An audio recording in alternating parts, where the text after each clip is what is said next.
बहुत सारे लोग कहते हैं कि आदमी सैंडविच बनता है, फैमिली होती है, वाइफ होता है, उनके बीच में पिसता है, करता है। ये किस तरह की साइकोलॉजी है और ये किस तरह के केसेस आते होंगे आपके पास?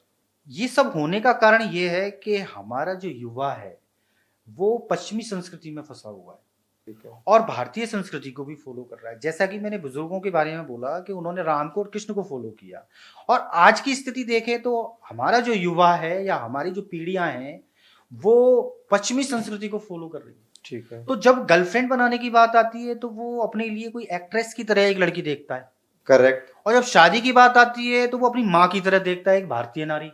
तो इन दोनों चीजों के बीच में फंसकर वो कभी कभी ऐसे डिसीजंस ले लेता है जो शादी में बाद में समस्याएं खड़ी करती हैं।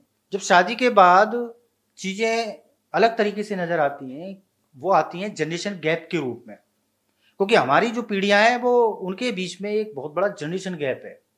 एक ये बहुत बड़ा कारण है, क्योंकि आज का युवा अलग तरीके से देखता है और हमारे जो बुजुर्ग हैं वो चीजों को अलग अलग तरीके तरीके से से देखते देखते हैं। हैं। तो वो जो तालमेल नहीं है वो भी एक इसका बहुत बड़ा कारण है। तो जब लड़की की पेरेंटिंग अलग तरीके से हुई कि उसको संस्कार कुछ दिए गए, तो और पत्नी के साथ वो कुछ और चीजें कर रहा है, क्योंकि ये जनरेशन गैप है, तो ना वो इधर अपने माँ बाप को कुछ कह पाता है और पत्नी के लिए भी कुछ नहीं कर पाता। तो कभी कभी पत्नियां ये भी कहती हैं कि मेरा हस्बैंड मेरे को प्रायोरिटी नहीं देता, मेरे लिए कोई स्टैंड नहीं लेता अपने माँ बाप के आगे।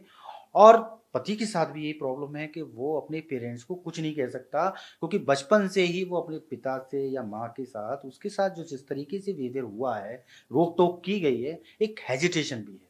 और साथ में वो भारतीय संस्कृति को भी लेकर के चल रहा है, पूरे परिवार को लेकर के चल रहा है, और इसकी वजह से हो ये रहा है कि वो अपनी पत्नी की उपेक्षा कर रहा है। मतलब कि अपनी पत्नी की जरूरत या उसकी इच्छाएं या उसकी भावनाओं को नजरअंदाज कर रहा है। नजरअंदाज कर रहा है। देखा जाए तो ये एक ऐसी स्थिति है जिस पर कि सब लोगों को अवेयर होना चाहिए। आज का युवा, जैसा कि मैंने बताया, भारतीय संस्कृति और पश्चिमी संस्कृति, तो भारतीय संस्कृति में एक युवा अपने पूरे परिवार को एक साथ देखता है, जिसमें पिता, उसकी माँ, उसके भाई बहन सभी आ जाते हैं। और इस वजह से कभी कभी वो अपनी पत्नी की उपेक्षा कर देता है, क्योंकि वो उनको प्रायोरिटी देता है। और यहां पर अगर पत्नी को देखा जाए तो उसको यही चीज सही नहीं लगती। इस वजह से ये एक ऐसा इशू है जो तलाक की तरफ भी जाता है। और न्यूक्लियर फैमिलीज की तरफ भी जाता है। जब इतनी बड़ी कोई समस्या अंदर ही अंदर चल रही है, और हम पहले ही ये बात कर चुके हैं कि हर किसी को अपनी खुशी चाहिए होती खुशी है, चाहिए होती अपनी ज़रूरतों को पूरा करना होता है, और ये जनरेशन गैप जब साथ में हो और पश्चिमी संस्कृति की विचारधारा हो, तो वो घर को तो तोड़ेगी ही।